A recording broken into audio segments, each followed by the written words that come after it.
Enrique Andrés, a UPG Sustainable Leader from Peru.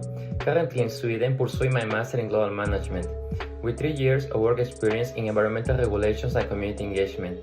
I work at Fairtrade International supporting 27 projects that improve the commercial and labor conditions of over 500,000 small producer organizations across Latin America.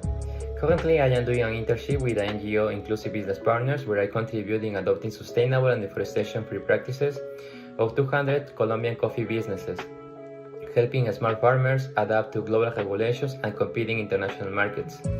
Going to Hurricane Island would allow me to enhance my leadership skills, collaborate with global change makers, and drive impactful sustainability initiatives. I would love your support, please.